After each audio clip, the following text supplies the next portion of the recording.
going to talk with Sherry. She's scared, she's confused. Maybe we can be the ones to help her. I sure hope so. There's increased UFO incidents happening all around the world, but you still don't see it in mainstream media. Our goal is to go out to these areas, hear these stories, and capture any evidence we can. If the media won't put this information out to the public, then we will. One night I was coming home, and I caught out of my left eye fire coming up from the top of the tree branches in the back. Okay. And it startled me because it just looked like the tops of the trees on fire. There were some houses on the other side, so I thought maybe a roof was on fire. Was it a lightning strike? No. There were no clouds at all? No storms? So I ran into the house to try to call 911. When I got back out here and I saw it again, and I watched the flames turn into a ball, and it folded within itself and disappeared and went completely black. No, when it disappeared, it didn't shoot away, it just... No, it folded in itself and just kind of went poof, and it was completely black. And I'm like, I did not just see that. Sherry's case isn't the first case I heard of this. Personally, I've interviewed witnesses who've seen these balls of light, either above the tree or in the trees. How long was the fire there, roughly? It could not have been very long. Maybe 2 minutes. Yeah, maybe. It wasn't very long. The next morning, I got in the car and I drove around to see if there was any kind of singeing, anything that a fire would leave, and there was nothing. Nothing. That's crazy. My first thought is, nobody's gonna believe me, because that doesn't just happen. I didn't hear any reports of anyone seeing anything. How did that make you feel when you first saw that? I honestly felt like there was something beckoning me to come, and that I knew I shouldn't. I could tell right off what Sherry is telling me she actually saw.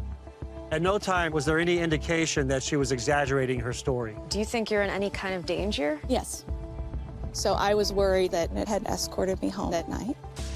Are they following you? I have no idea. Didn't feel like threatening at all?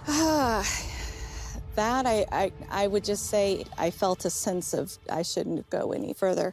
You had a pretty bad feeling. So I think while we're investigating these woods, we should probably be a little bit careful.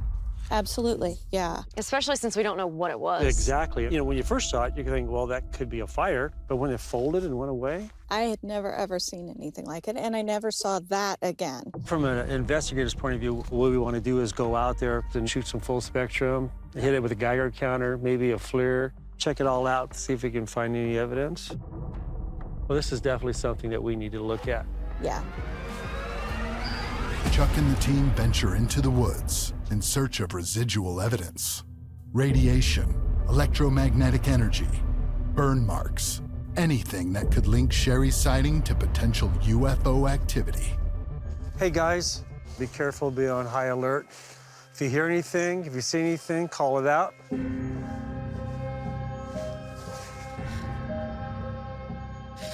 So as a kid, my dad always dragged me around on all of his UFO, paranormal investigations, and I think that's why I'm more of a skeptic now. But still, every once in a while, I come across something that I just can't explain.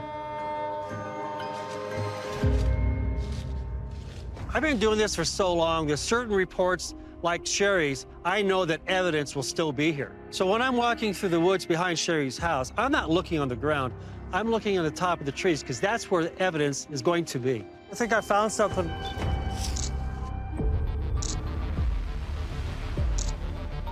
You can see a little bit of tree damage straight up right here. Oh, I see a tree that looks like the top of it was cut off. That's crazy. It's definitely burned.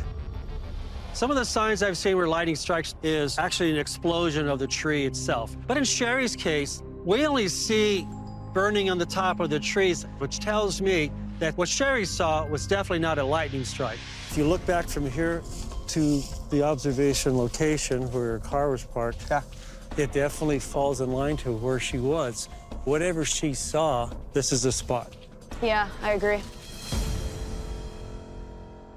Chuck and the team are eager to collect eyewitness accounts of this statewide resurgence in UFO activity. We were coming through one night, Okay. and I look up and there's something there. I mean, it was iridescent, like glowing from the inside. There was nothing on the outside. And Dan was with me. And Dan was No, your boyfriend? He was my boyfriend. Okay. I said, "Are you seeing this?" And he says, "What is that?" It came right over us, like right over us, not up in the sky, like on us. And it was scary. I just felt, we've got to get out of here. You know, you get the fight or flight instinct, like, maybe we need to go. I see this very bright object. Fort Wood is not far from our house. So we've seen just about every type of aircraft come through. They do their war games out there all the time. But this was not something I'd ever seen. How is it different? There was no noises. There was no indication other than the lights themselves. The bottom you could absolutely see. It was bright red and orange on the bottom of it. It was kind of oval shaped. Okay. I don't know what they were looking for. We just would like some answers. When was your last sighting? Early November, 12:30, 1 o'clock in the morning.